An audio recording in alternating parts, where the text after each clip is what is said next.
Hi, everybody. Welcome to another episode of the Future Tech podcast series. It's me, Charlie Sell, the Group MD of Arrows Group. And this is a podcast where we speak with future leaders, thought leaders, people who are just passionate about people, technology, and being able to offer that all-important career advice to many of our STEM graduate listeners, as well as our wider community on LinkedIn and for many people who've signed up to our Spotify account. I'm really pleased to have Alex Jewell with me today. Alex is the VP of People at Cutover. Cutover is one of those really interesting high-tech, high-growth, scale-up businesses, purely living in that tech space. And so the journey that Alex has been on and taking the business through is quite transformational. I know they've raised another round of funding and really going places. So it'll be interesting to hear a bit about that story. And from Alex's point of view, we're going to be focusing on the mental health aspects of how to grow the business. And again, this is a really important part, not just to scale ups, to every business right now.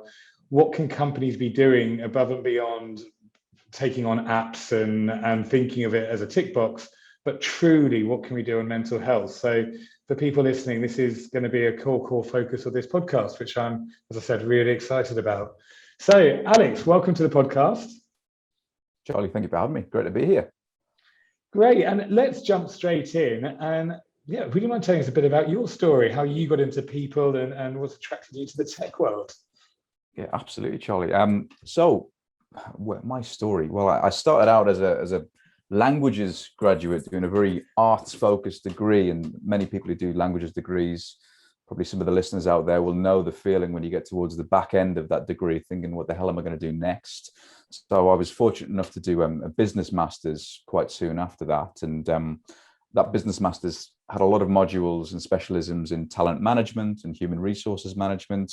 Some great lecturers. I did my degree at Trinity College Dublin, and at the time there was a few visiting lecturers that were really spot on the talent management and HR management space, and that really got me into thinking about this world of people, as we call it now in the modern tech world, that was once called human resources but has been gladly rebranded into a slightly more holistic term of people. And for me, the mix between the business side of things, the very much the human side of things, the psychology aspect that comes into talent management and people roles was really fascinating. I enjoyed reading a lot of the literature, enjoyed writing essays on it. And after that, it was really just a bit of dumb luck, quite frankly. At the time, living in Dublin, that was early 2010s. A lot of global expanding technology businesses were choosing Dublin as their European hub to open up operations as they were starting to scale up. And Dropbox was one of those businesses that was pretty small at the time, just over 100 people, mostly based across in San Francisco. They were starting their foray into the European markets. They'd chosen Dublin as their European headquarters. And they were looking for people to join their landing team to work in recruiting focused roles. And me at the time with not much, if any, experience, to be honest with you, in the world of recruiting and HR, other than this interest and passion from a university degree point of view, managed to somehow get the fortune of having a conversation with one of their senior executives, hit it off really well, went through the interview process, and was given the opportunity to come and join that Dropbox landing team as the kind of the first recruiting team member in Europe, which was absolutely awesome. And following on with that look, we just had a tremendous few years of success at Dropbox, and they're still going from strength to strength, as everyone knows, and it's a household brand name after the hard work that's been put in over the last 5 to 10 years. But spent the best part of 4 years growing up Dropbox's team in Dublin, and then moving my focus across to setting up new offices around Europe and elsewhere. So working closely with teams in Paris, in Hamburg, in London, in Scandinavia, and then further afield into Sydney, Australia, and Japan as well. So I had a really interesting, very diverse set of roles there, working across recruiting, talent management, employer branding, and all the other bits and pieces that happen in startup world. And that brought me across after a couple of years to the London office that was getting set up, and I became a member of that team there. So I really loved my time at Dropbox. As I say, spent the best part of 4 years there, which is a long time in startup land. It's like dog years, I think many people say, of time and tenure in startups and scale-ups. But by the time 4 years or thereabouts came around, Dropbox had become so successful and had grown so much that it was about a 2,500 person business, which was a far cry from the couple of hundred people that was in the business when I joined. And that got me thinking of like my role as becoming predictable, still engaging, but more on the more of the same every day type of vibe. And so that really was the time where I started thinking about looking into the proper startup world, that quickly growing, venture capital funded, Series A, Series B style business. And that's where I've spent my career ever since. And so I've been fortunate to use a lot of my network that I built up at Dropbox within Index Ventures and the venture capital company, to land some really interesting roles, setting up and leading people and talent functions for high growth early stage businesses on that journey from 50 to about 300 people, which is my sweet spot. So I've been doing that for the past few years, and I'm now at Cutover, as you said, Charlie. We're a UK founded but culturally co-headquartered business between London and New York. We've been growing really quickly, which has been an amazing privilege during the course of this last 18 months of pandemic to be growing rather than shrinking, especially in my role, which gets pretty hairy in a shrinking business, as we all know. So it's been an absolute privilege to be part of a team that's grown from 40 or so when I joined to the best part of 170 people where we are now. And we're at a great spot to be able to use this as a platform to jump off into next year. Business-wise, really successful, happy with how things are going from a revenue point of view, and closing some great customers at enterprise level, which is fantastic. But then that success also gives me the opportunity and my team to do some really meaningful stuff, setting the foundations for a business that's going to grow sustainably rather than growing like a hockey stick and burning everyone out in the process. And that's what we're going to go on to talk about in a bit, Charlie, of looking at some of the mental health initiatives that we put in place and trying to make sure that the right rituals and routines are in the DNA of the business, rather than trying to reverse engineer stuff when crap hits the fan further down the line, quite frankly. And it's fantastic to get that backing from an executive team and a board that really cares about being people-centric and leading with empathy as an organization, and really trying to foster a culture where people feel included. And I know that's rife with cliches, and every business says that, but for the first time I've really intimately felt that in conversations with our executive team and board, and they really back us to do something quite different from the norm and build something that hopefully is going to last the test of time, continuing to be successful from a business point of view, of course, but also to retain and engage really great people from diverse backgrounds across the world. That's what it's all about, and that's the type of business that I want to be a part of. And it's it really feels good to be able to be a part of setting that up and having that being put in front of other people and seeing them reap the rewards of an environment that's supportive and inclusive. So there we go, Charlie. That's a whistle-stop tour for you. Well, and what a journey though, because it's quite inspiring to hear someone who has joined a brand like Dropbox when it was 50, a couple hundred people, all the way through to 2,500. But to know what you can take from that and then join a scale up and really embed those best practices. And I think one of the things that I'm scribbling notes down here, but what I couldn't agree with you more is how important it is to get the backing of the exec team when you're trying to drive these sort of initiatives. It has to be through the entire business, doesn't it? It can't be just at the people function or the engineering function or the sales function. It has to be authentic from the top down. And is that a key success that you've seen for Cutover? Absolutely. I think it's a meet in the middle type of approach, Charlie, that you need. You need the grassroots energy of people wanting to be forces for good and forces for change and to build community and sustainable practices. But you're right, without that executive sponsorship, to use that cliche term, you're not going to get very far. And you see plenty of companies pay lip service to mental health as a topic and being people centric as a business.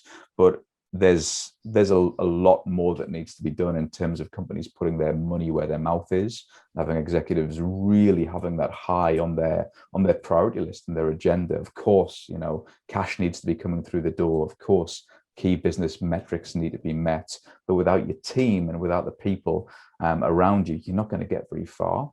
And I think lots of businesses are now starting to wake up over this last 3, 4, 5 months when the recruiting market is heated up once again. Lots of companies are being hit by the great resignation, as the press is telling us all the time, and all these articles that are getting written, because people are reevaluating what it means to be an employee and what it means to spend their 9 to 6, 9 to 5, whatever hours that one works during the week, away from family, away from loved ones.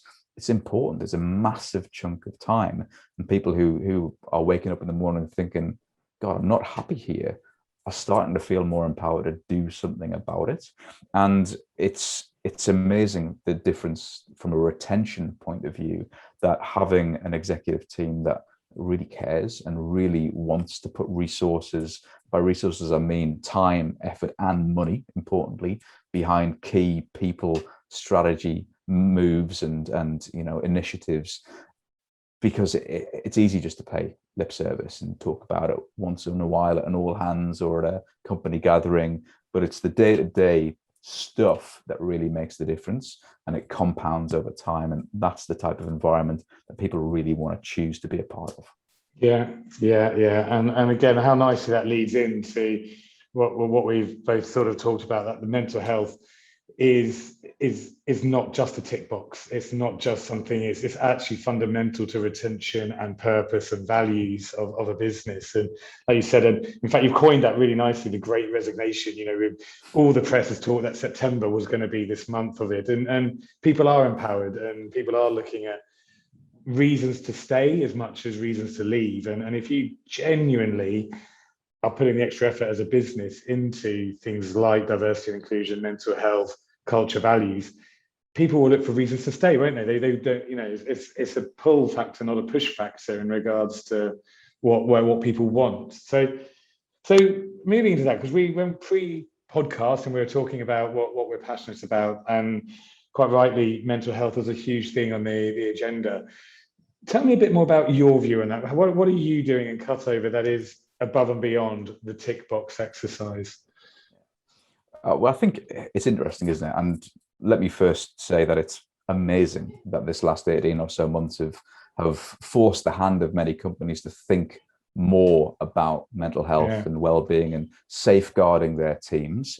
And we've seen a lot of action and a lot of activity. A lot of it is probably lip service, as we all know. Let's not beat around the bush, but at least it's getting talked about much more than it was 24, 36 months ago, which is a wonderful start. I think there's a load of bare basics and bare minimums that companies are now putting out there. App subscriptions, employee support helplines, new elements to their health and well-being plans.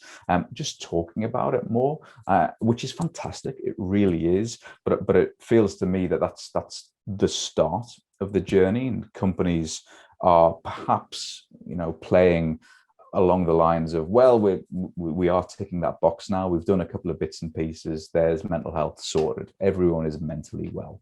And as we all know, that's complete crap, because this last 18 months has been an absolute nightmare for collective global mental health. And people are still coming to terms with what has been ultimately a massively changed world. And so for me, it's been important that we of course do the basics. And I feel that at Cutover, we do the basics well, but it's what more do you do, and what more can you add from a value point of view to the employee experience and the human experience of people rocking up and spending 40, 45, 50 hours a week with us, where we have a responsibility to help these people on their journey, and to make sure that we do what we can keep them well. Of course, it takes two to tango, and everyone has got that duty and responsibility to look after themselves and do what's right for them. But we as an employer and as teammates and as managers have got a lot to be responsible for as well. So I might take this in a slightly boring sounding direction for you, Charlie, but for me, a lot of what we've done at Cutover, especially last year, at the back end of last year and the early stages of this year, when we were growing really quickly, was around manager training and enablement, which seems like a dull as dishwater topic. And many companies clearly think so because they completely neglect it.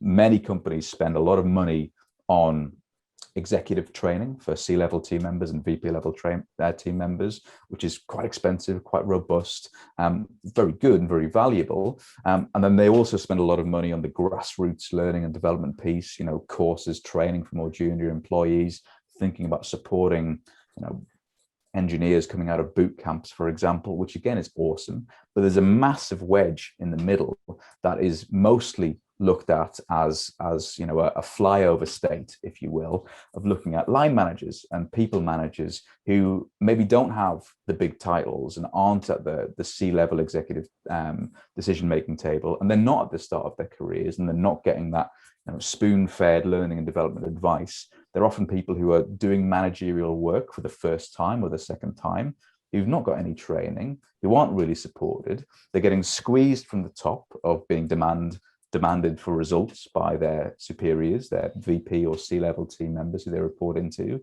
They're getting squeezed from the bottom upwards of their team, feeling stressed and strained, but they don't have the skill sets to be able to manage up or manage down effectively. And for me, when I see that happening, it's not their fault. It's not the manager's fault. It's the company that they work for's fault. We need to, as people team members, as leaders in businesses, spend much more time looking at enabling that crucial line manager layer of businesses. There's that old phrase of people don't leave companies, they leave managers. And if you're talking back to what we spoke about a couple of minutes ago of the pulls and the pushes to and from companies, a big push away from a business, why people leave, is because they're dissatisfied with their managerial relationship. And so, sure, sometimes that's personality based, but oftentimes it's because a manager doesn't know how to do the basics and how to be the custodian of someone's working life during the course of a week or a month or a quarter. They don't know how to have these career conversations. They don't know how to set effective goals. They don't know how to motivate and give feedback in a meaningful way. So manager training is a bigger topic, is hugely neglected in scale-ups, generally speaking. But the mental health side of it is even more neglected in my mind. And that's one of the things that I and my team have been working on over this past 12 months of helping managers to understand that they are a key part of keeping their teams well, and of recognizing the signs of a team that's walking towards burnout or stressful conflict, or having unbalanced workloads and dissatisfied, disengaged team members, having friction between colleagues. And there's a lot that line managers can do with a bit of help, with a bit of training, with a bit of enablement and support to be able to stave off a lot of these things that happen in teams. And prevention, in my mind, is always better than cure. Yeah. And in an HR role, cure is what one spends a lot of one's time doing when things go wrong. And the more that we can do to be proactive and stop these things occurring, the better. So one of the things that we did at the end of last year was I partnered with a friend of mine who's a therapist. Her name's Holly, and she spent a long career working in corporate PR and agency side PR, very stressful, very, very kind of high pressure work. She pivoted out of that and retrained as a therapist, as a counselor. I was introduced to her by mutual connections, and we got talking about burnout as a topic and this notion of how lost at sea managers, line managers, middle managers are. And so she and I sat down and designed a very customized plan of a couple of seminars, not a crazy training session by any means, but discussion-based seminars for our manager group at Cutover to run through. It was a couple of hours on one day, a couple of hours on the next day, small focus groups, getting teams together, teams of managers together to talk about topics such as recognizing signs of burnout. How does a manager escalate to me or to someone else if they're seeing signs of friction, stress, burnout, of poor mental health in their teams? What are the legal ramifications surrounding these terms, and educating on that side of things? And also thinking about things such as setting fair workloads and goals, sharing the load between their teams, as a topic that's oftentimes neglected in startups as well, where everyone's grabbing more work, having more things added to their plate. It's the manager's responsibility to help to smooth out the workload in their teams, to make sure that one person's not working at 250% while another person's working at 75%. How can managers play a better game and be more proactive in managing workloads and managing stress levels as well? And you know what? They were great sessions. They were really interactive, really engaging. People were opening up with their own experience, and it was really fascinating to see some of the stories that came out from the managers themselves, and how the learning happened, not just from Holly and I, who'd been facilitating these sessions, getting reading lists together, putting a few slides up on screen to talk through, but it was the learning that happened from that peer group, and having that manager group act as a team and feeling supported, and having almost a hive mind of managers there to be able to support each other. That was one of the key takeaways for me. And we've also, since running those sessions, and we're planning to do that on a 6-monthly basis, and we're going to run some more sessions with Holly later on this year, because it's important to refresh people's memories. And also, given how quickly we're growing, we're going to have a whole host of new managers joining the business, either from outside or getting promoted upwards into managerial roles, which is great. But again, it's our duty to support and enable them. So we're making sure that we keep that a consistent thing. And Holly's also on hand for our managers to be able to talk to on an ongoing basis as well. Basically, we've got an agreement where Holly's on a retainer with us, where managers can, if they want to, book a bit of time with Holly for a 30-minute, 45-minute chat, talking about topics such as burnout or mental health, in confidence, of course, within their teams. If managers don't feel it's appropriate to go to me in my role, Holly's the trusted third-party pair of eyes in, and Holly simply just bills us for the time used at the end of a month or end of a quarter. And having that extra safety net, if you will, for managers has been, I think, really, really comforting. It's certainly been comforting for me. So that's the first thing, Charlie, on manager training is a big topic, and then more specifically on the mental health component of manager training. Yeah, and again, as you know, when we were prepping for the podcast, I know we're both totally aligned on that. That it's amazing how many businesses don't realize that there is that middle management layer that is lost. You articulated it really well. We focus on loads on new joiners and the onboarding of new staff, and from the exec team, there's a lot of stuff about trying to open eyes with diversity and inclusion and how to manage it. But that layer, and I think the therapy idea is just absolutely spot on. Everyone needs that safe place to be able to talk and understand. I mean, I look at it more like vulnerability. If you can tap into your own vulnerability and understand what your strengths and weaknesses are, but actually ask for help when you need it, that to me inspires teams and inspires people who work for you, as well as should inspire your leadership, that actually we're in tune with what we need, and therefore we're better leaders or better managers to our staff. I guess the question that would be quite interesting for me from a tech perspective, knowing that the traditional viewpoint of many tech or engineers is it can be quite introverted, or can be sort of wanting to speak about feelings and be aware of mental health, traditionally isn't something that is linked to engineers and technical people. Have you seen that evolve, or ways that Holly has been able to tap in to different ways to get people to open up? Yeah, I mean, you're absolutely right, Charlie. It's an interesting one, because everyone communicates in different ways, and there are, of course, the stereotypes and the archetypes of different types of communication style, introverts, extroverts, and it's far more complex than that. Maybe an interesting thing to talk about would be some of the broader therapy work that we've done within the business, and Holly's role as a facilitator was the start of it, which led us into more conversations about destigmatizing the notion of talking to professional and asking for help and getting professional support and guidance. So we've partnered with a really wonderful company called the Circle Line, which is a UK-based startup that is basically a virtual therapy matching tool. And we give all of our staff members unlimited therapy sessions with the accredited therapists that are on the Circle Lines platform. And we've also extended that to plus ones and partners and family members of our team, as we feel that a lot of the time, and I felt this myself personally, when someone in your life or a loved one isn't doing well and you're either formally or informally caring for them, that's when your mental health at work can really take a nosedive. So we've said to our team that if someone in your life is struggling and could benefit from a company sponsored therapy session or course of sessions, be our guest. It's money well spent. If it even just alleviates 2%, 5% of the stress and anxiety from our team member, that is absolutely spot on what we should be doing. But going back to your question of the methods and modes of different communication styles, because you're right, not everyone's willing or able to sit on a 45-minute video call and talk about their feelings. People aren't there yet.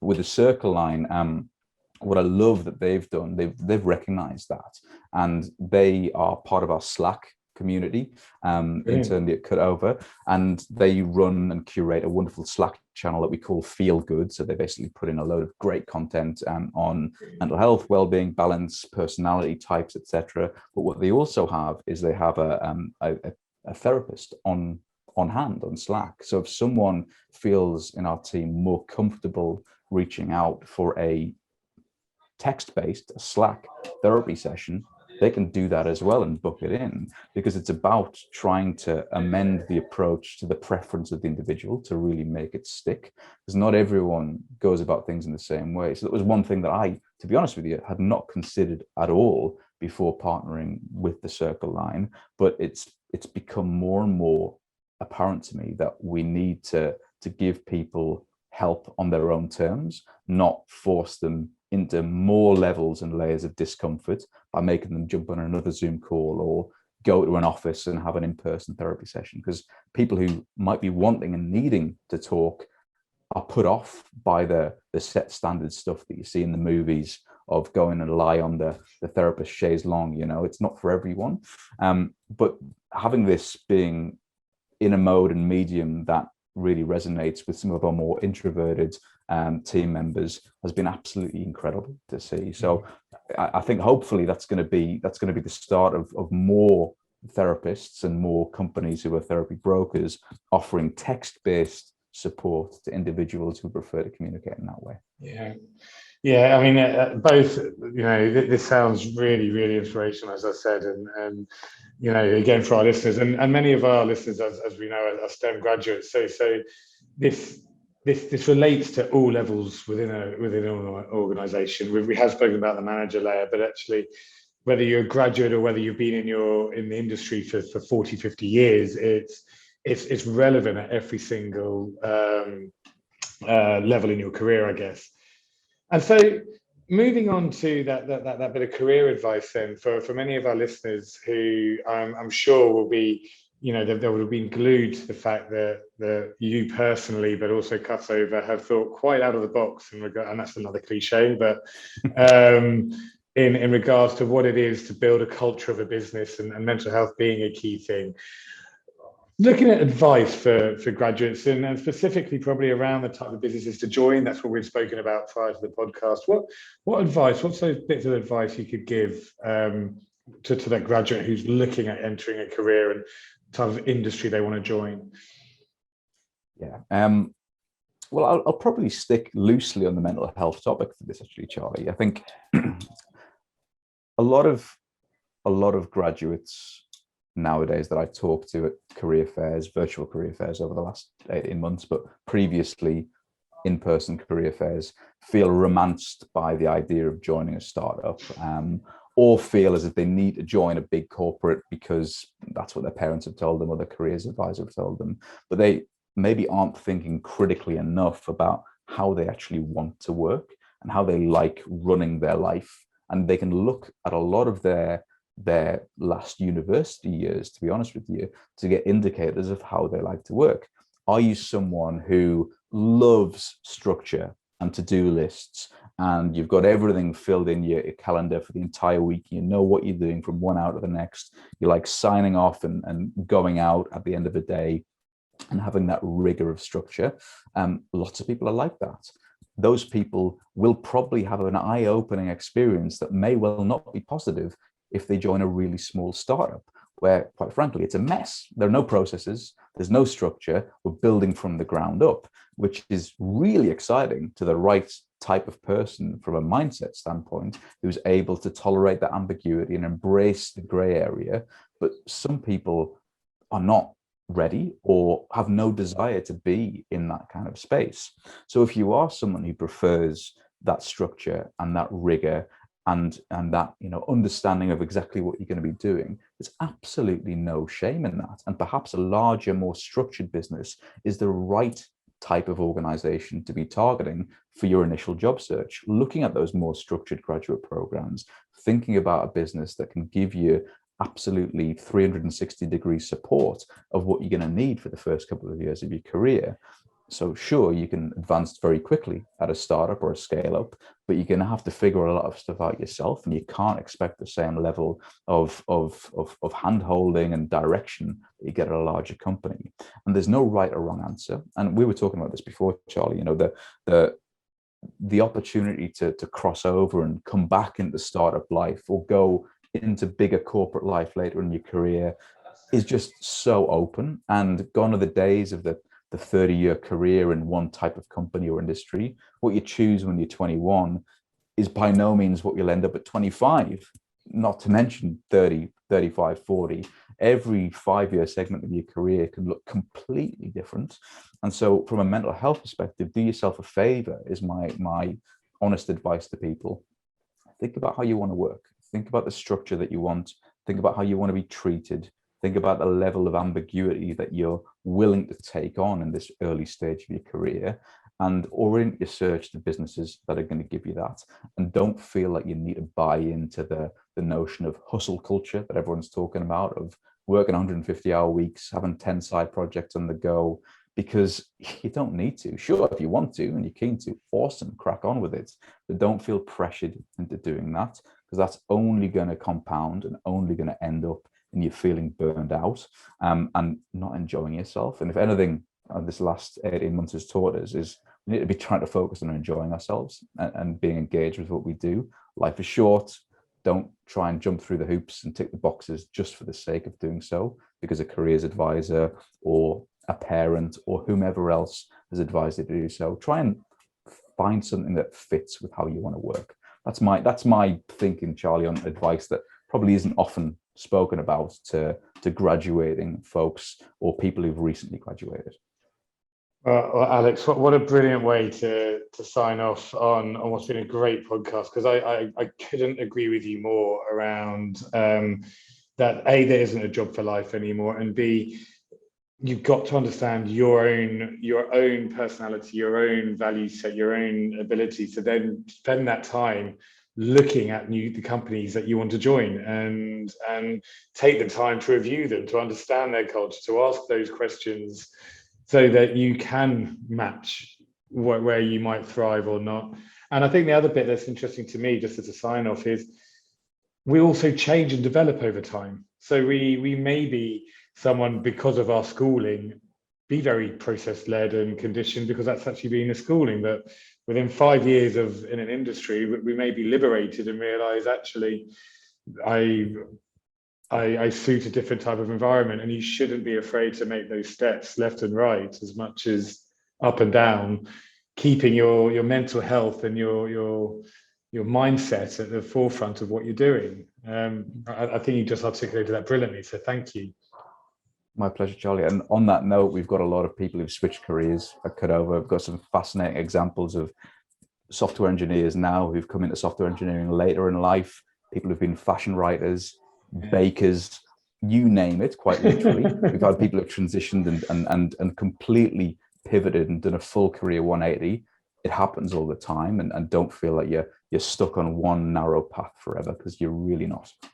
Yeah, well, what great examples. So that's another episode of our Future Tech podcast series for everyone listening or downloading on Spotify. I hope you found it as interesting as ever. And a thank you to all of our partner universities, where we're embedded in the career portal of 35 universities now across the UK and the Netherlands, and to our growing Spotify list. As always, the podcast can be found on our webpage, arrowspodcast.com, on the career portals of our university partners, and also the Spotify and LinkedIn channels. So one last time, a massive thank you to Alex. I hope you found that not too bad, and a chance to be able to talk about stuff you're passionate about. Enjoyed it, Charlie. Thank you very much. Brilliant. And to everyone else, that's another episode of our Future Tech podcast. Thank you all. Thank you for listening to Future Tech with Charlie Sell, a podcast from Arrows Group Global. Please subscribe to this podcast so that you never miss an episode. Arrows Group is a global technology recruitment and workforce solutions provider who focus on people at the heart of all our interactions. With in-depth technology expertise and global candidate communities, we offer bespoke solutions to every client and candidate. To find out more, visit arrowsgroup.com.